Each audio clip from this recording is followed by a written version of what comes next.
Hello दोस्तों, नमस्कार। आपका हमारे यूट्यूब चैनल में बहुत स्वागत है। रीडमैन 2026 या थर्ड ग्रेड 2026 के लिए हमने मॉडल पेपर की सीरीज़ तैयार की है, जिसके लिए आपको रोजाना एक मॉडल पेपर देखना होगा और इसके द्वारा आप अपनी तैयारी को रख सकते हैं और अपनी तैयारी को मजबूत कर सकते हैं। तो राजस्थान थर्ड ग्रेड 2026 के लिए मॉडल पेपर की सीरीज़ को आपको रोजाना देखना होगा और तैयारी को मजबूत करना होगा। जो कि अधिकतर प्रश्न इस सीरीज में लिए गए हैं, वो सभी प्रश्न अधिकतर जो पेपर में आए हुए हैं या आने की संभावना है वही लिए गए हैं। तो आप अपनी तैयारी के साथ लग जाइए और रोजाना मॉडल पेपर जरूर देखिए, चाहे से आप उसको 2 की स्पीड पर देखिए, चाहे 1 की स्पीड पर। इससे आपका बार बार रिवीजन होगा और अधिक से अधिक सवालों को आप सरलता से सरल कर पाएंगे। वीडियो को लाइक कीजिए, शेयर कीजिए और चैनल को सब्सक्राइब नहीं किया है तो चैनल को सब्सक्राइब जरूर कर लें। चलिए देखते हैं अपना आज का model paper. Question number 1, Rajasthan में बढ़ार क्या है? तो राजस्थान में जो है ये बढ़ार क्या है बताइए। सामूहिक प्रीतिभोज है, रात का भोजन है, सुबह का भोजन है या त्रयोदशी संस्कार है? तो क्वेश्चन नंबर 1 का जो सही आंसर है सामूहिक प्रीतिभोज है। ठीक है, अगला है क्वेश्चन नंबर 2, सागरी प्रथा का अन्य नाम, अन्य उपनाम क्या है? देवदासी प्रथा, बंधुआ मजदूर प्रथा, सती प्रथा या वेश्यावृत्ति प्रथा? तो सागरी प्रथा जो क्वेश्चन नंबर 2 है, इसका जो सही आंसर है वो है ऑप्शन नंबर बी, बंधुआ मजदूर प्रथा। अगला सवाल आपके सामने, 18वीं शताब्दी में राजपूत राजा विधवा, किस राजपूत राजा ने विधवा पुनर्विवाह हेतु, किसके लिए विधवा पुनर्विवाह हेतु नियम बनाने के प्रयत्न किए थे 18वीं शताब्दी में? महाराणा अजित सिंह, महाराणा हरि सिंह, महाराजा जय सिंह, महाराजा मान सिंह? तो तीसरे का जो सही आंसर है ऑप्शन नंबर सी, महाराजा जय सिंह। अगला सवाल क्वेश्चन नंबर 4, राजपूताना में किस नरेश ने सर्वप्रथम कन्यावध को रोकने का प्रयास किया था? किसको? कन्यावध को। तो किसने किया था? जगत सिंह ने, जय सिंह ने, जसवंत सिंह ने, राम सिंह ने? तो क्वेश्चन नंबर 4 का जो सही आंसर है option number D, Ram Singh ने। अगला सवाल है, विश्व प्रसिद्ध ब्रह्मा जी का मंदिर स्थित है, तो आप बताइए ब्रह्मा जी का जो मंदिर है वो राजस्थान में कहां पे है और राजस्थान में कुल कितने ब्रह्मा जी के मंदिर है बताइए। तो इसका जो सही आंसर है क्वेश्चन नंबर 5 का ऑप्शन नंबर बी, पुष्कर में है, आप अच्छे से जानते हैं। निम्न में से कौन सा सम्मिलित नहीं है? इनमें से कौन सा सम्मिलित नहीं है? उत्तर पूर्वी सीमा का प्रहरी सोनारगढ़ है, ये गलत है। सुवर्णगिरी जालों को कहते हैं, ये सही है। राजस्थान का जिब्राल्टर अजयमेरू दुर्ग को कहते हैं, ये भी सही है। और दुर्गों का सिरमौर चित्तौड़ दुर्ग है, बिल्कुल सही है। तो यहाँ पे जो है उत्तर पूर्वी सीमा का प्रहरी जो है ये है हनुमानगढ़ का भटनेर दुर्ग। ठीक है, अगला सवाल आपके सामने क्वेश्चन नंबर 7, जमीन का जेवर किस दुर्ग को कहा जाता है? तो जो है जमीन का जेवर किसे कहा जाता है? तो 7वें का जो सही आंसर रहने वाला है option number A, Junagadh Bikaner. ठीक है, अगला सवाल है आपके सामने क्वेश्चन नंबर 8, ऐतिहासिक प्रमाणों, दस्तावेजों, पत्रों, मुगल फरमानों एवं हस्तचित्रित तस्वीरों के एल्बम के अध्ययन हेतु संग्रहण स्थित है। तो ये कहाँ पे है? बीकानेर संग्रहालय में है, या राजस्थान राज्य अभिलेखागार बीकानेर में है, खेतड़ी महल झुंझुनू में है, या चंदन महल जोधपुर में है? तो ऐतिहासिक प्रमाण, दस्तावेज, पत्रों, मुगल फरमानों को जो इकट्ठा किया गया है वो है राजस्थान राज्य अभिलेखागार बीकानेर में। ठीक है, अगला सवाल आपके सामने, अधोलिखित अभिलेखों का सही काल क्रमानुसार है।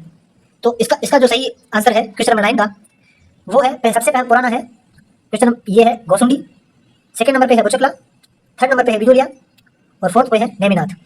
तो क्या हो जाएगा? सबसे पहले ऑप्शन नंबर 3, फिर 4, फिर 1, फिर 2। ऑप्शन नंबर बी इसका सही आंसर है। तो 9वें का जो सही आंसर है ऑप्शन नंबर बी। ठीक है, अगला है क्वेश्चन नंबर 10, सम्मिलित कीजिए। फिर से हमको ये बताना है कि विष्णु संप्रदाय का प्रतिपादक कौन है?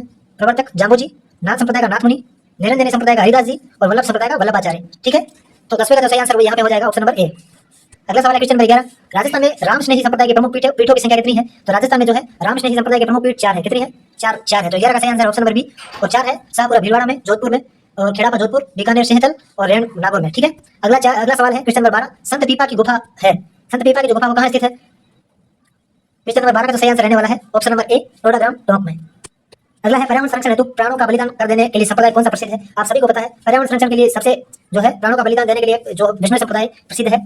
अगला सवाल है आप सभी के सामने क्वेश्चन नंबर 14, गरीबदास जी, संतदास जी, जगन्नाथ जी और माधोदास जी, इन संतों का संबंध किस संप्रदाय से है? तो 14 का जो सही आंसर रहने वाला है आप सभी को पता है, दादू पंथ। ठीक है, अगला है क्वेश्चन नंबर 15, संत मावजी का संबंध है। 15 का जो सही आंसर है, मावजी का संबंध कहां से है? डूंगरपुर से है। ठीक है, संत मावजी का संबंध है डूंगरपुर। राजस्थान में निम्बार्क संप्रदाय के प्रधान पीठ स्थित है। 16 का सही आंसर है ऑप्शन नंबर बी, सलेमाबाद। तो निम्बार्क संप्रदाय के प्रधान पीठ कहां है? सलेमाबाद, अजमेर। अगला सवाल है आपके सामने क्वेश्चन नंबर 17, गोगा जी का जन्म स्थान है। क्वेश्चन नंबर 17 का जो सही आंसर है, गोगा जी का जन्म स्थान कहां पे स्थित है? तो 17 का राइट आंसर रहने वाला है ऑप्शन नंबर बी, ददरेवा। ठीक है, अगला है, तेजा जी का मेला आयोजित होता है। तेजा जी का मेला कब आयोजित होता है? आप सभी को पता है, तेजा दशमी के नाम से प्रसिद्ध है और तेजा दशमी मतलब दशमी के दिन होगा और दशमी से सब एक ही ऑप्शन है, भाद्रपद शुक्ल दशमी और गोगा नवमी भाद्रपद कृष्ण नवमी। अगला है क्वेश्चन नंबर 19, पांचोटा पहाड़ी पर किस लोक देवता का मंदिर स्थित है? तो 19 का जो राइट आंसर रहने वाला ऑप्शन नंबर बी, अलीनाथ जी। और ये पांचोटा पहाड़ी जो है ये जालोर में। ठीक है, पांचोटा पहाड़ी अलीनाथ जी का मंदिर जालोर में है। 4 हाथ वाले लोक देवता के रूप में प्रसिद्ध कौन है? तो आप सभी को पता है 4 हाथ वाले लोक देवता के रूप में कला जी प्रसिद्ध है और ये चित्तौड़ की तीसरे शाखे में शहीद हुए थे कला जी। अगला है, बेंगटी फलोदी किस लोक देवता का मुख्य पूजा स्थल है? तो ये जो बेंगटी है फलोदी, ये 21 का जो राइट आंसर हो जाएगा ऑप्शन नंबर बी, हड़बू जी से संबंधित है। अगला सवाल है क्वेश्चन नंबर 22, कौन सा युग में सम्मिलित नहीं है? ठीक है, आपको बताना कौन सा युग में सम्मिलित नहीं है। गोगा जी का संबंध गोगामेड़ी से है बिल्कुल, बाबू जी का संबंध गोलू से है, तेजा जी का संबंध पर्वत सर से है, लेकिन मल्लीनाथ जी का संबंध पिचियाक से नहीं है। पिचियाक तो एक बांध है, ये बिल्कुल गलत है। ठीक है, मल्लीनाथ जी का संबंध है तिलवाड़ा बाड़मेर से। अगला सवाल है क्वेश्चन नंबर 23, सुनहरी कोठी या शीश महल का निर्माण कब हुआ था? तो सुनहरी कोठी या शीश महल का जो निर्माण है 23 नंबर का जो सही आंसर रहने वाला ऑप्शन नंबर 1824 और इसका निर्माण कराया था वजी उद्दौला। किसने? वजी उद्दौला। ठीक है, अगला सवाल है आप सबके सामने, विश्व की एकमात्र हवेली जो एक नक्षत्र में बनी, एक ही नक्षत्र में, मतलब एक ही नक्षत्र में बन के तैयार हो गई थी, वो हवेली कौन सी है? वो है पुष्य हवेली, ठीक है, और पुष्य नक्षत्र में ही बनी थी। अगला है, सुमेलित कीजिए हवेलियां हैं उनको किस स्थान में है, आपको ये सुमेलित करना है। ध्यानचंद चोपड़ा की हवेली ये है सुजानगढ़ चूरू में, खेमका सेठों की हवेली लक्ष्मणगढ़ सीकर, सलीम सिंह की हवेली जैसलमेर में, और बच्चा होतो की हवेली बीकानेर में, ठीक है। तो इसका जो सही आंसर हो जाएगा 4 3 2 1, ऑप्शन नंबर ए। तो 25 का जो सही आंसर रहने वाला है ऑप्शन नंबर 1। अगला है क्वेश्चन नंबर 26, किस संप्रदाय के साधु जीवित समाधि लेते हैं? तो जीवित समाधि कौन लेते हैं? जसनाती संप्रदाय के साधु। और आप सभी को पता है ये जलते अंगारों पे नृत्य करते हैं, ठीक है, फतेह फतेह इनका घोष भी है, उद्घोष। राजस्थान में शैव धर्म की प्राचीनतम जानकारी कहां से प्राप्त होती है? शैव धर्म मतलब जो शिव जी की उपासना करते हैं, इनकी प्राचीनतम जानकारी राजस्थान में कहां से मिलती है? वो है नाथ प्रशस्ति, ठीक है। अगला सवाल है क्वेश्चन नंबर 28, राजस्थान के धार्मिक जीवन को नई दिशा देने में सर्वप्रथम योगदान करने वाले संत धन्ना जी किसके शिष्य थे? तो संत धन्ना जी किसके शिष्य थे? ये शिष्य थे संत रामानंद जी के, ठीक। अगला सवाल है 29, राजस्थान के वह लोक देवता जिनकी गिनती पंचपीरों में नहीं की जाती। आप सभी को पता है बहुत ही महत्वपूर्ण सवाल और बहुत बार पूछा जा चुका है। इसका जो सही आंसर रहने वाला है 29 का option number D, Teja ji. और बाबू, हड़बू, रामदेव जी, मेहा जी और गोगा जी, ये 5 पीर है। अगले है रजब वाणी एवं सर्वांगी, इंपॉर्टेंट है सर्वांगी याद रखना। रजब वाणी एवं सर्वांगी प्रमुख ग्रंथ है किसके? संत रजब जी के।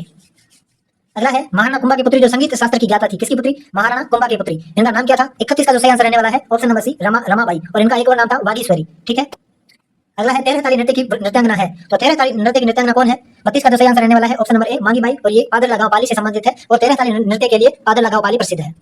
अगला है क्वेश्चन नंबर 33, वीर हाड़ी रानी किसकी पुत्री थी?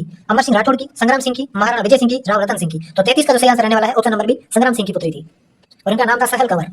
अगला सवाल है क्वेश्चन नंबर 34, रूठी रानी के नाम से प्रसिद्ध थी जसवंत दे, रानी रंग दे, रानी उमा दे या रानी नेतल दे। आप सभी जानते हैं भली भांति रानी उमा दे को रूठी रानी कहा जाता है, और इनका विवाह हुआ था मालदेव के साथ, जोधपुर के राजा मालदेव के साथ इनका विवाह हुआ था।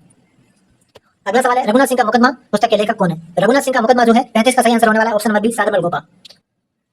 अगला सवाल है संग्राम नामक साप्ताहिक पत्र का प्रकाशन प्रारंभ किसने किया था? तो 36 का जो सही आंसर रहने वाला है ऑप्शन नंबर सी, भूपेंद्र नाथ त्रिवेदी। और इन्होंने बांसवाड़ा प्रजामंडल की स्थापना की थी।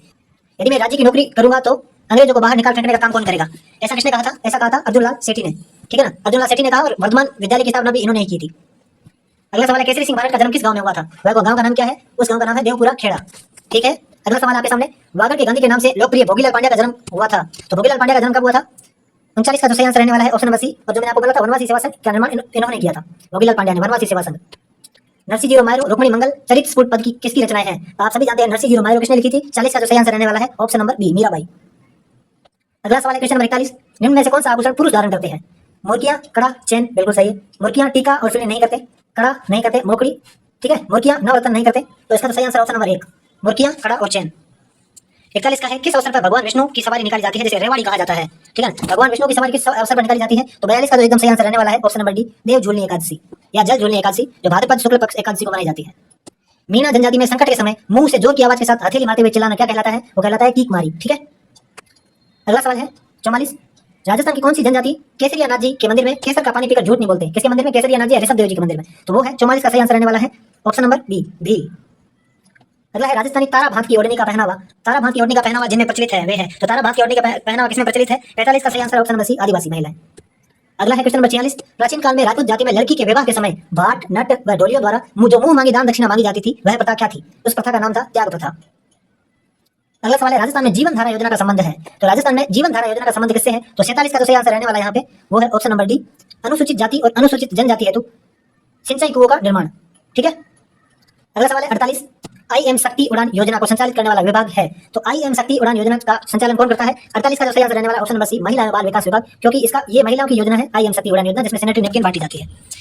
अगला सवाल है 49, सड़क दुर्घटना में गंभीर घायल व्यक्तियों को समय पर अस्पताल पहुंचाने एवं जीवन बचाने वाले व्यक्ति को इनाम स्वरूप कितनी राशि प्रदान की जाती है? यदि किसी को दुर्घटना हो जाए और कोई व्यक्ति उसको अस्पताल पहुंचा दे तो उसको 5000 रुपए की इनाम राशि प्रदान की जाती है। क्वेश्चन नंबर 50 का जो सही आंसर रहने वाला है, कृषक कल्याण कोष का गठन कब किया गया? तो 50 का जो सही आंसर रहने वाला है ऑप्शन नंबर ए, 2019 में। कृषक कल्याण का कोष का जब गठन किया था तो इसका कोष था 1000 करोड़, लेकिन वर्तमान में इसको बढ़ा कर दिया है 5000 करोड़, ठीक है। अगला सवाल है क्वेश्चन नंबर 51, गाड़िया लोहार भवन निर्माण अनुदान सहायता योजना के तहत वर्तमान में कितनी राशि दी जा रही है? मतलब गाड़िया लोहारों को भवन निर्माण के लिए कितनी राशि दी जा रही है? तो वो दी जा रही है 1,20,000, ऑप्शन नंबर डी। अगला है बेटी बचाओ बेटी पढ़ाओ योजना का मुख्य उद्देश्य क्या है? कन्या भ्रूण हत्या को रोकना, सही है। विद्यालय छोड़ने वाली बालिकाओं की संख्या को कम करना, सही है। शिक्षा के अधिकारों को लागू करना, ये भी सही है। तो उपयुक्त सभी इसके आंसर हो जाएंगे, ठीक है। अगला सवाल आपके सामने 53, मुख्यमंत्री एकल नारी सम्मान पेंशन योजना की शुरुआत हुई थी। 53 का जो सही आंसर रहने वाला है वो है ऑप्शन नंबर सी, 1974, मुख्यमंत्री एकल नारी सम्मान पेंशन योजना, ठीक है। इसकी योजना हुई थी 1974। देवनारायण छात्रा स्कूटी प्रोत्साहन राशि, मतलब देवनारायण छात्रा स्कूटी एवं प्रोत्साहन राशि योजना, ठीक है ना। इसमें बालिकाओं को स्कूटी प्रदान की जाती है। तो इस योजना की शुरुआत कब हुई थी? सी 2011-12 में इसकी शुरुआत हुई थी। अगला है पालनहार योजना के तहत 0 से 6 वर्ष एवं 6 से 18 वर्ष आयु वर्ग के वे अध्ययनरत बच्चों को वर्तमान में सहायता स्वरूप कितनी राशि प्रदान की जाती है? तो 55 का जो सही आंसर यहाँ पे रहने वाला है ऑप्शन नंबर ए, 0 से 6 वर्ष वालों को 1500 रुपए और 6 से 18 वर्ष वालों को 2500 रुपए। मुख्यमंत्री निःशुल्क जांच योजना की शुरुआत कब हुई? तो 56 का जो सही आंसर रहने वाला है ऑप्शन नंबर सी 2013। जन सूचना पोर्टल की शुरुआत कब की गई? तो 57 का जो सही आंसर है ऑप्शन नंबर बी 13 सितंबर 2019। इस दिन जन सूचना पोर्टल की शुरुआत की गई थी। अगला सवाल आपके सामने, सिलिकोसिस नीति 2019 के बारे में सत्य कथन है। सिलिकोसिस रोग के प्रमाणीकरण पर पुनर्वास के लिए 3 लाख रुपए की सहायता दी जाती है, सही है। पीड़ितों को 1500 रुपए प्रति माह पेंशन, बिल्कुल सही है। रोगी की मृत्यु होने के उपरांत परिजनों को 2 लाख रुपए दिए जाते हैं, बिल्कुल सही है। तो ये सारी चीजें सही है। अगला सवाल है, मुख्यमंत्री अन्नपूर्णा रसोई योजना में राज्य सरकार प्रति थाली कितना अनुदान दिया जाता है? मतलब राज्य सरकार कितने रुपए देती है इसमें? 22 रुपए, और आपको देने पड़ते हैं 8 रुपए। तो टोटल एक थाली का प्राइस है 30। अगला है, हाल ही में राष्ट्रपति द्रौपदी मुर्मू ने किन जिलों को राष्ट्रीय दिव्यांगजन सशक्तिकरण पुरस्कार से सम्मानित किया? राष्ट्रीय दिव्यांगजन सशक्तिकरण पुरस्कार से जैसे सम्मानित किया वो है डूंगरपुर और सलूंबर। कौन है? डूंगरपुर और सलूंबर। अगला है, LSIC तकनीक का इस्तेमाल निम्न में से किस पीढ़ी के कंप्यूटरों में किया गया था? Large scale integration. तो इसका जो प्रयोग किया गया था वो है 4थी पीढ़ी, ठीक है। अगला है, डाटा को परमानेंट डिलीट करने के लिए, कोई डाटा को आप यदि परमानेंट डिलीट करना चाहते हैं, मतलब उसको आप वापस रिकवर नहीं कर पाएंगे फिर, तो इसके लिए आपको जो शॉर्टकट की है वो है Shift+Delete, ठीक है।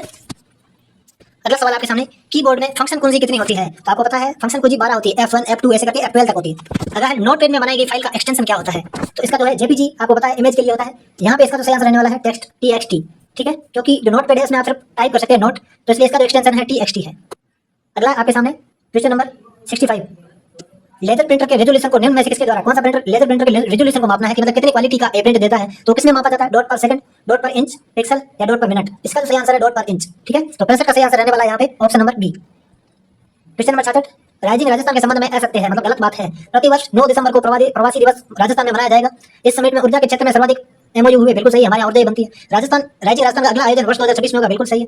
राजस्थान सरकार और डेनमार्क दूतावास के मध्य सरस्वती पेलियो चैनल के पुनर्जीवन का सहयोग के लिए लेटर ऑफ इंटेंट पर हस्ताक्षर किए, ये भी सही है। आप सभी को पता है 9 दिसंबर नहीं 10 दिसंबर को मनाया जाता है। कब? 10 दिसंबर को प्रवासी राजस्थान दिवस, ठीक है।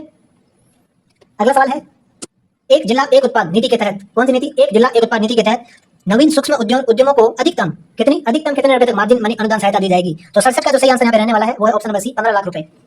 अगला है क्वेश्चन नंबर 68, केंद्रीय मंत्रिमंडल ने देश में नए 85 केंद्रीय विद्यालय केवी स्कूल्स खोलने की मंजूरी दी है। इसमें से राजस्थान में कितने केंद्रीय विद्यालय खोले जाएंगे? तो आपको बता दूं ऑप्शन नंबर सी 9 केंद्रीय विद्यालय राजस्थान में खोले गए हैं।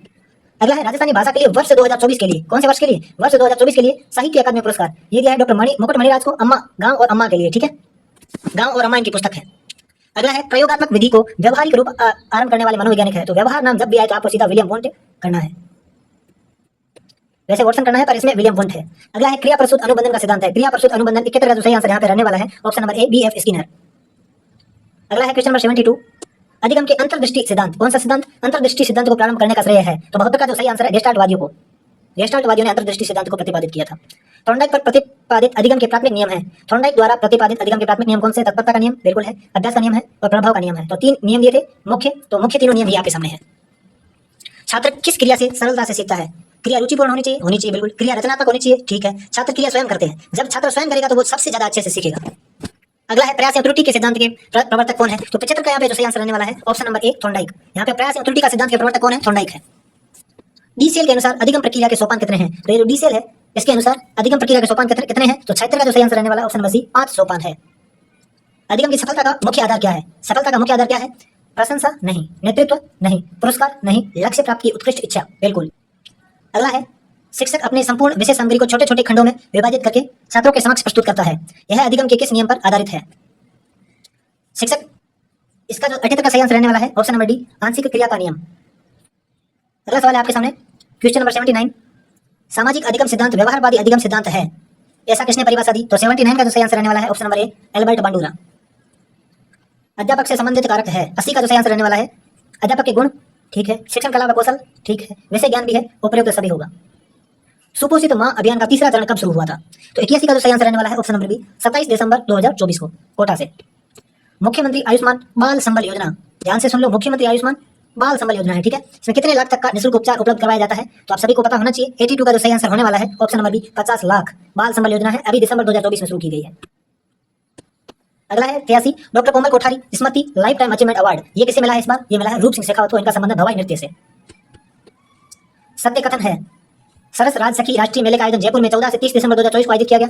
ठीक है, इस मेले का आयोजन राजीव का द्वारा किया गया। तो 84 का जो सही आंसर रहने वाला है ऑप्शन नंबर सी, 1 व 2 दोनों सही है। अगला आपके सामने सवाल है 85। असत्य कथन कौन सा है? असत्य पूछा है, ध्यान रखना। प्रदेश सरकार के 1 वर्ष पूर्ण होने पर 12 से 17 दिसंबर 2024 को निभाई जिम्मेदारी हैदर खुशहाली, ये थीम थी। इस थीम पर विभिन्न कार्यक्रम आयोजित हुए, बिल्कुल सही है। इन कार्यक्रमों की शुरुआत रोजगार उत्सव युवा सम्मेलन से हुई, ठीक है, लेकिन इसका आयोजन जयपुर में नहीं हुआ था, जोधपुर में हुआ था। तो असत्य कौन सा है? केवल 2 असत्य है। अगला सवाल है, विश्व की सबसे लंबी पर्वतमाला एंडीज स्थित है। तो एंडीज पर्वतमाला कहाँ पे है? सबसे लंबी पर्वतमाला है विश्व की एंडीज। तो 86 का जो सही आंसर रहने वाला है यहाँ पे ऑप्शन नंबर बी, दक्षिणी अमेरिका महाद्वीप। अगला है, विश्व की सबसे खारे पानी व मीठे पानी की झीलों का सही युग्म है। आप सभी को पता है खारे पानी की झील है उसका नाम है कैस्पियन सागर, और मीठे पानी की सुपर झील है उसका नाम है सुपीरियर झील। ठीक है, अगला है क्वेश्चन नंबर 88। तकला मकान व गोभी मरुस्थल ये कहाँ पे स्थित है? एशिया में, अफ्रीका, यूरोप और ऑस्ट्रेलिया। आप सभी जानते हैं अच्छे से। 88 का जो सही आंसर ऑप्शन नंबर है एशिया में। अगला है 89। विश्व का सबसे बड़ा उष्ण मरुस्थल, विश्व का सबसे बड़ा है, ध्यान रखना, किस महाद्वीप में स्थित है तथा उसका नाम क्या है? तो आपको पता है सहारा मरुस्थल अफ्रीका, ये विश्व का सबसे बड़ा और उष्ण मरुस्थल है। निम्न में से कौन से 2 महाद्वीपों को एक संयुक्त महाद्वीप के नाम से संबोधित किया जाता है? वो है यूरोप और एशिया, यूरेशिया। अगला है 91। कर्क रेखा व मकर रेखा दोनों किस महाद्वीप से गुजरती है? तो 91 का जो सही आंसर यहाँ पे रहने वाला है ऑप्शन नंबर सी, अफ्रीका। ठीक है, अगला सवाल है आपके सामने 92। कौन सा महाद्वीप मानव जाति का जन्म स्थान कहलाता है? तो 92 का यहाँ पे जो सही आंसर है ऑप्शन नंबर डी, अफ्रीका। सुमेलित करना है आपको, ये कौन सा इसमें सही आंसर है। आपको पता है माउंट अरावली जो अपने अरावली है ये अवशिष्ट पर्वत है, और विंध्य जो है ये वलित पर्वत है। माउंट केटोपेक्सी ज्वालामुखी है, और ब्लैक फॉरेस्ट ब्लॉक पर्वत है। तो इसका सही आंसर क्या होगा? 2 4 1 3, 2 4 1 3 ऑप्शन नंबर 20 का सही आंसर होगा 93 का। अगला है आपके सामने क्वेश्चन नंबर 94। सूची 1 को सूची 2 से सुमेलित कीजिए। ये सब सामाजिक विज्ञान से आपके सवाल है, तो इसको सम्मिलित करना है। एब्रो घाटी की तरह, एब्रो घाटी जो है वो है स्पेन में, और ग्रेट डिवाइडिंग रेंज है ऑस्ट्रेलिया में। ठीक है, और 90 देखो, ए का जो है 2, ए का 2 सिर्फ 1 में ही है, और सी का जो है 4 है, ओ घाटी इटली में है, और ग्रेट रिफ्ट घाटी किसमें है? अफ्रीका में। ठीक है, अगला सवाल है 95।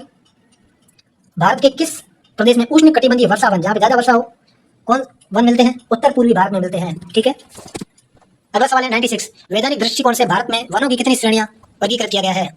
वनों की कितनी श्रेणियां हैं वैधानिक रूप से? आप सभी को पता है, पिछली बार भी आया था 3, वर्गीकृत, रक्षित और जो सुरक्षित है आरक्षित। ठीक है, ये 3 है, रक्षित, आरक्षित और वर्गीकृत। अगला है वन्य जीव संरक्षण के लिए, महा इंपॉर्टेंट सवाल है क्योंकि इसमें आप सब गलत करने वाले हैं। वन्य जीव संरक्षण के लिए विद्यार्थियों को संवेदनशील बनाना है। क्या बनाना है? संवेदनशील बनाने के लिए सर्वोत्तम अभ्यास कौन सा है?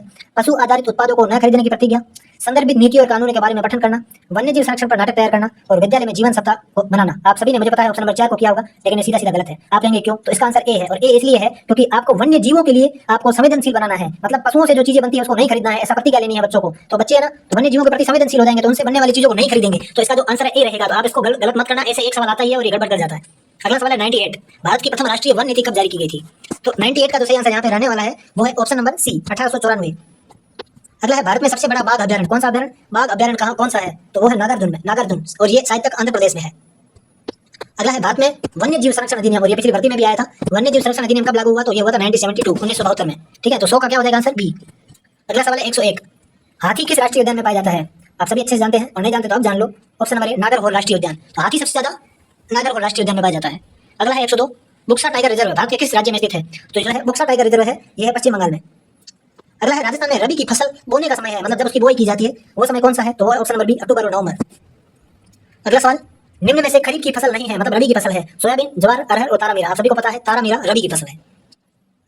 अगला सवाल आपके सामने 105। ईसबगोल उत्पादन में राजस्थान का विश्व में कौन सा स्थान है? आपको गर्व होगा, पहला स्थान है ईसबगोल उत्पादन में। अगला है 106। काजरी कृषि अनुसंधान की किस वर्ष स्थापना हुई थी? 1959। वेरी इंपॉर्टेंट है, जोधपुर में काजरी। राजस्थान को जैतून की चाय बनाने का गौरव प्राप्त हुआ है। यह चाय कहाँ बनानी आरंभ हुई? तो मैंने कल के पेपर में इसको गलत बता दिया था। इसका जो सही answer option number B, Jaipur. 107 का जो ऑप्शन नंबर बी है वो सही है, जयपुर में जैतून की चाय है। अगला है गेहूं उत्पादन में राजस्थान का स्थान है। 108 का जो सही आंसर यहाँ पे रहने वाला है ऑप्शन नंबर सी, 5वां। राजस्थान की पहली ऑर्गेनिक मंडी स्थित है। तो राजस्थान की जो पहली ऑर्गेनिक मंडी है वो है डूंगरपुर में। जल के संरक्षण, बचत एवं कृषि में जल के कुशलतम उपयोग हेतु संचालित है। तो यह है अमूल्य नीर योजना। अगला है कल्पना शक्ति का विकास, किसका? कल्पना शक्ति का विकास करने में सहायक कौन है? टीवी है, कंप्यूटर है, रेडियो है, ये सभी कल्पना शक्ति को विकास कर सकते हैं। अगला है भ्रमण क्या है? योजनाबद्ध निरीक्षण है, कक्षा से घूमना है बाहर, कक्षा के बाहर की परिवेश का आनंद, कक्षा से उबकर बाहर आना, बिल्कुल भी नहीं। इसका जो सही आंसर यहाँ पे रहने वाला है ऑप्शन नंबर ए, योजनाबद्ध निरीक्षण। ठीक है, अगला सवाल आपके सामने, पाठ्य पुस्तकें सहायक होती है, किसकी सहायक होती है? 113 का जो सही आंसर रहने वाला है ऑप्शन नंबर डी, मतलब केवल पाठ्यक्रम को व्यवस्थित करने और चलाने में बिल्कुल, केवल शिक्षा के प्रति रुचि उत्पन्न करने में ये भी है, और केवल स्वाध्यापन ये भी है। तो ऑप्शन नंबर डी इसका सही आंसर हो जाएगा। अगला सवाल आपके सामने 114, निम्नलिखित में से सर्वाधिक प्रभावी सहायक शिक्षण सामग्री कौन सी है? श्रव्य शिक्षण सामग्री जिसको सुना जा सके, दृश्य सामग्री जिसको सिर्फ देखा जा सके, दृश्य श्रव्य शिक्षण सामग्री जिसको सुना भी जा सके, देखा भी जा सके, और स्पर्श शिक्षण जिसको स्पर्श किया जा सके। तो इसका सही आंसर ऑप्शन नंबर सी, दृश्य श्रव्य शिक्षण सामग्री। दूर स्थित किसी वस्तु, व्यक्ति या स्थान के बारे में शिक्षण, जो दूर है, ठीक है, पर उसका जो है स्थान के बारे में जानकारी बच्चों को देनी है, तो उसके लिए सबसे बढ़िया क्या है? चित्र बनाना, चार्ट बनाना, नमूना बनाना, इनमें से कोई नहीं। तो इसका सही आंसर है नमूना, या इसको इंग्लिश में कहते हैं मॉडल। निम्नलिखित में से कौन सा मूल्यांकन का उद्देश्य है? पाठ्यक्रम में आवश्यक संशोधन करना, बिल्कुल, मतलब मूल्यांकन होगा तो पता चलेगा कि पाठ्यक्रम में ये चीज की कमी है तो इसको पूरा करो। परीक्षा प्रणाली में सुधार करना, ये भी है, पता चलेगा कि अभी परीक्षा प्रणाली में क्या गलतियां हो रही है। शिक्षण व्यूह रचना में सुधार, बिल्कुल, अभी अपन गलत तरीके से पढ़ा रहे थे, अब दूसरे तरीके से पढ़ाओ ताकि बच्चों को समझ में आए। तो ये चीजें मूल्यांकन का उद्देश्य है, इसीलिए मूल्यांकन किया जाता है। तो चारों सही। श्रव्य दृश्य सामग्री के प्रयोग में निहित सिद्धांत है। श्रव्य दृश्य सामग्री के प्रयोग में निहित सिद्धांत कौन सा? चयन का सिद्धांत। आपको सबसे पहले चयन करना होगा कौन सी सामग्री बच्चों के लिए परफेक्ट रहने वाली है। भौतिक नियंत्रण का सिद्धांत, आप जो भी सामग्री चयन करके लाओगे तो उसका जो है रख रखाव और ध्यान भी रखना है, तो ये भौतिक नियंत्रण का सिद्धांत है। अनुक्रिया का सिद्धांत, उसके साथ क्रिया करो और बच्चों को समझाओ, ये भी सही है। तो चारों इसके आंसर रहने वाले हैं। अगला सवाल है क्वेश्चन नंबर 118, वे अपेक्षित व्यवहार परिवर्तन जो एक शिक्षक को अपने शिक्षार्थी में देखना चाहता है वे कहलाते हैं? पाठ्यक्रम, शिक्षण उद्देश्य, मूल्यांकन, अधिगम प्रक्रिया। इसका सही आंसर है शिक्षण उद्देश्य, ठीक है ना। जो शिक्षण उद्देश्य से आया है वही चीज अपने शिक्षार्थी में देखना चाहता है। अगला है 119, एक कुशल एवं योग्य विज्ञान अध्यापक को निम्न में से किन विशेषताओं का होना आवश्यक है? विज्ञान के प्रयोग करने का योग्यता बिल्कुल आनी चाहिए, विज्ञान के विषय में ज्ञान तो होना ही चाहिए, अन्य विषय का ज्ञान भी होना चाहिए, उपरोक्त सभी है। एक छात्र पेंसिल को सही ढंग से नहीं पकड़ पाता है, मतलब पेंसिल को पकड़ नहीं पा रहा है। छात्र की अधिगम संबंधी समस्या कौन सी है? तो इसकी है अवधान संबंधी, मतलब ध्यान संबंधी, ध्यान का तो कोई बात ही नहीं। भाषा संबंधी, बोलना है ही नहीं। अधिगम प्रक्रिया नहीं। गामक कौशल, मतलब शारीरिक संबंधी, कोई भी, उसको गामक कौशल संबंधी समस्या कहते हैं। निम्नलिखित में से कौन सा कारक बच्चों में अधिगम समस्याओं के लिए उत्तरदायी है? मतलब जैसे अधिगम में समस्याएं हो, जन्मजात दोष, ये भी कारक है। औषधियों के घातक प्रभाव, ये भी है। जन्म के समय किसी तरह की क्षति, इन तीनों से बच्चों में जो है अधिगम समस्या उत्पन्न हो जाती है। तो इसका उत्तर होगा उपरोक्त सभी। कौन सा कारक अधिगम समस्या के लिए जिम्मेदार है? स्थान व समय के प्रबंधन की समस्या, बिल्कुल सही है। बड़ी आकार की कक्षा तो बच्चों को समझा नहीं पाएंगे तो अधिगम समस्या होगी। विभिन्न योग्यताओं वाले बच्चों के कारण उत्पन्न समस्या, ठीक है, तो ये सभी जो है अधिगम के लिए समस्या है। गणित में गणित में प्रक्रमण संबंधी प्रवाह पूर्णता का अर्थ है नियमों, सूत्रों और फलन विधियों। फलन गणित का ज्ञान होना और परिशुद्धता, लचीलेपन और निपुणता के साथ उनका क्रियान्वयन करना है। इसमें गणित में लचीलेपन खालीपन की ओर संकेत करना, मतलब लचीलेपन से क्या मतलब है? समान प्रकरण से विभिन्न प्रकार की समस्याओं का समाधान करना, समान प्रकरण से नहीं। समान निपुणता के साथ अंक गणित और ज्योमेट्री की समस्याओं का समाधान करना, समान निपुणता। एक से अधिक उपागमों का, कितने? एक से अधिक उपागमों का प्रयोग करके एक खास प्रकार की समस्या का समाधान करना। और अगला है परिशुद्धता के साथ, तो जो है एक से अधिक उपागमों का प्रयोग कर पा रहे हैं, मतलब यहाँ पे जो है लचीलापन है, इसको लचीलापन कहते हैं, ठीक है। अगला सवाल आपके सामने 124, ठीक है। 124 नंबर सवाल है, प्राथमिक कक्षा का एक बच्चा संख्या, संक्रिया, चिन्हों, सिक्कों एवं घड़ी की सुइयों में अंतर स्थापित नहीं कर पा रहा है। मतलब ये इन चीजों को देखता है ना तो उसको चीजें एक जैसी दिखती है। यह तथ्य इंगित करता है कि इस बच्चे की निम्नलिखित में से किस प्रक्षेप में समस्या है? भाषा में, भाषा तो उसने बोला ही नहीं। श्रवण, सुनना तो है नहीं, घड़ी को। प्रक्रिया में नहीं। दृश्य, मतलब वो देख नहीं पा रहा है सही से, मतलब उसको पता नहीं चला कि ये अलग है और दूसरी चीज अलग है। अगला है 125, ममता गणित की एक अच्छी अध्यापिका बनना चाहती है। बिना समय लगाए सवालों को हल करने की योग्यता होनी चाहिए। गणित विषय की वस्तु को वास्तविक जीवन से जोड़ने की अवधारणात्मक ज्ञान, समझ और योग्यता होनी चाहिए। अच्छा संप्रेषण कौशल तथा बंद अंत वाले प्रश्नों का अच्छा ज्ञान होना चाहिए। संख्या पद्धति, बीज गणित तथा ज्योमेट्री का अच्छा ज्ञान होना चाहिए, बिल्कुल नहीं, इसका बी ऑप्शन है। गणित की विषय वस्तु को वास्तविक जीवन से जोड़ना है, अवधारणात्मक ज्ञान, समझ और योग्यता होनी चाहिए। अगला है आपके सामने 126, वे साधन जो अध्यापक को उद्देश्य पूर्ति एवं विद्यार्थी को अधिगम में सहायक होते क्या कहलाती है? शिक्षण सामग्रियां, मूल्यांकन, उपचारात्मक शिक्षण, इनमें से कोई नहीं। इसका सही आंसर है शिक्षण सामग्रियां, सहायक शिक्षण सामग्री। निम्न में से दृश्य सामग्री कौन सी है? रेडियो दृश्य है, नहीं, इसको सुनते हैं। ग्रामोफोन को भी सुनते हैं, रिकॉर्ड को भी सुनते हैं, मानचित्र को देखते हैं। अगला है निम्न शिक्षण सहायक सामग्री के संदर्भ में कौन सा कथन असत्य है? फिल्म स्ट्रिप पर स्थिर चित्र होते हैं, ठीक है। किसी भी चार्ट का उद्देश्य किसी प्रत्यय या सिद्धांत को प्रदर्शित करना है, ठीक है। फिल्म स्ट्रिप में चित्र क्रमबद्ध होते हैं, बिल्कुल सही। टेलीविजन एक दृश्य सामग्री है, टेलीविजन दृश्य और श्रव्य दोनों है, ठीक है, ये गलत हो जाएगा। अगला है सहायक शिक्षण सामग्री का वर्गीकरण किया जा सकता है, प्रक्षेपण के आधार पर भी किया जाता है, हार्ड एवं सॉफ्ट के आधार पर भी किया जाता है और दृश्य श्रव्य सामग्री के आधार पर भी किया जाता है। तो उपरोक्त सभी इसका आंसर हो जाएगा। अगला है 130, गणित में स्लाइड रूल नाम का जो अधिकतम शिक्षण सहायक सामग्री है, इसका उपयोग किस लिए होता है? इसका उपयोग होता है गणित गुणन एवं भाजन के लिए, ठीक है। सामान्य जीवन में हम वस्तु को किस कारण से देख पाते हैं? हम किसी भी वस्तु को देख पाए, इसका कारण क्या है? प्रकाश के नियमित परावर्तन, नहीं। प्रकाश के विपरीत परावर्तन के कारण, बिल्कुल।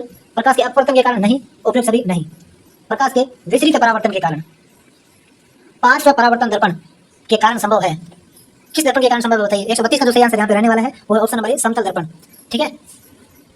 अगला है वाहनों में पार्श्व दर्पण, मतलब वाहनों में पीछे का जो दृश्य देखने के लिए पार्श्व दर्पण के रूप में किस दर्पण को प्राथमिकता देते हैं? तो 133 का सही आंसर ऑप्शन नंबर बी, उत्तल दर्पण। अगला है गोलीय दर्पण में वक्रता त्रिज्या r तथा फोकस दूरी f के मध्य संबंध क्या होता है? तो आपको पता है ऑप्शन नंबर बी होगा, क्योंकि जो वक्रता त्रिज्या है वो फोकस दूरी की दुगुनी होती है, ठीक है ना। तो वक्रता त्रिज्या फोकस दूरी की दुगुनी है, तो ये यही बता रहा है।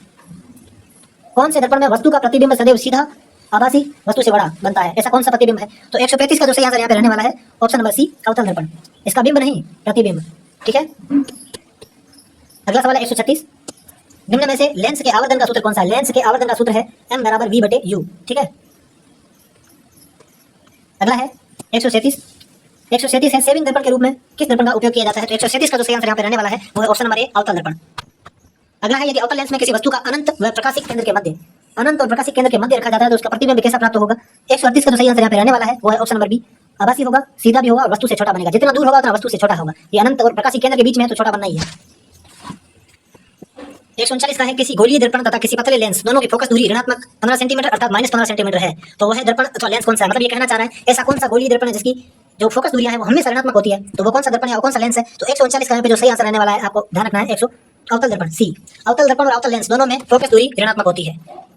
140 में कौन से लेंस को अभिसारी लेंस कहते हैं? अभिसारी मतलब जो एक जगह चीजों को इकट्ठा करे, इधर से प्रकाश आ रहा है यहाँ पे, इधर से भी यहाँ, इधर से भी यहाँ, इधर से भी यहाँ और इधर से भी यहाँ, मतलब एक जगह पे प्रकाश को इकट्ठा करे। ये काम किसका है? आप सभी को पता है। इस आकार में जो लेंस होता है उसको कहते हैं 140 का सही आंसर ऑप्शन नंबर उत्तल लेंस, क्योंकि जो अवतल लेंस है उसकी आकृति कुछ इस प्रकार से होती है। अगला है 141। गति कर रही लोहपथ गामिनी मतलब ट्रेन में बैठे यात्री को बाहर खड़ा कोई व्यक्ति किस गति की ओर प्रतीत होता है? तो पीछे की ओर जाता हुआ दिखता है। ऐसा लगता है पास से कोई पीछे चला गया है, ऐसा ही लगता है बाहर खड़ा आदमी क्योंकि ट्रेन आगे बढ़ रही है, तो इसका ऑप्शन नंबर ए सही हो जाएगा। अब है क्वेश्चन नंबर 142।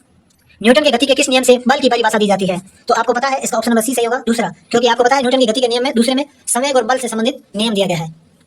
143 का जो है बंदूक से गोली चलाने पर झटका महसूस होना किसके संरक्षण को दर्शाता है? तो ये है 143 का संवेग। अगला है 144। पत्थर पर ठोकर मारने से चोट लगना, मतलब आपने पत्थर पर ठोकर मारी या आपने क्रिया की तो पत्थर भी वापस ठोकर मारता है, वो प्रतिक्रिया आपको दिखता नहीं है पर आपकी चोट लगती है, वही इसकी प्रतिक्रिया है। तो 144 का सही आंसर है ऑप्शन नंबर बी। अगला है 145। एक धावक लंबी कूदने से पहले भागता है, उससे वह क्या हासिल करता है? आप सभी को पता है 145 का ऑप्शन नंबर डी होगा, क्योंकि गति का जो जड़त्व का नियम है उसका मतलब है जो वस्तु जिस अवस्था में है उसी में रहना चाहती है। इसका मतलब यदि कोई रुका हुआ है तो उसको रुका हुआ ही पसंद, रुका हुआ रहना ही पसंद है। और यदि कोई भाग रहा है, मतलब एक धावक लंबी कूद करता हुआ, लंबी कूद के लिए पहले से दौड़ता हुआ आ रहा है, इसका मतलब अभी उसकी अवस्था है गतिशील है, तो वो अभी गतिशील अवस्था में रहना चाहता है, इसलिए जब वो कूदता है तो वो ज्यादा लंबा कूदता है क्योंकि वो गति में है। ठीक है ना, तो ये गति का जड़त्व का नियम है। अगला है 146 का वेग और समय ग्राफ का ढाल निम्नलिखित में से किसको प्रदर्शित करता है? तो 146 का जो सही आंसर यहाँ पे रहने वाला है ऑप्शन नंबर ए, त्वरण, क्योंकि एकांक समय में वेग में परिवर्तन की दर को ही त्वरण कहते हैं। अगला है क्वेश्चन नंबर 147। निम्नलिखित में से कौन अदिश राशि है जिसमें दिशा की जरूरत नहीं पड़ती? विस्थापन में दिशा की जरूरत पड़ती है और संवेग में भी दिशा की जरूरत पड़ती है, चाल में दिशा की कोई जरूरत नहीं पड़ती है। ठीक है, ऑप्शन नंबर ए इसका सही होगा। विस्थापन समय ग्राफ के क्षेत्रफल से हमें क्या प्राप्त होता है? विस्थापन और समय के ग्राफ के क्षेत्रफल से हमें क्या प्राप्त होता है? दूरी प्राप्त होती है? नहीं। चाल प्राप्त होता है? ये भी नहीं। विस्थापन प्राप्त होती है? ये भी नहीं। कुछ भी प्राप्त नहीं होता है, ऑप्शन नंबर डी। 149 है किसी वस्तु के संवेग के परिवर्तन की दर किसके अनुपातिक होती है? ये वस्तु का जो दूसरा नियम है, गति के दूसरे नियम में है, संवेग परिवर्तन की दर किसके अनुपाती होता है? वस्तु पर लगा शुद्ध बल, इसके अनुपात, जितना बल लगेगा उतना संवेग में परिवर्तन होगा।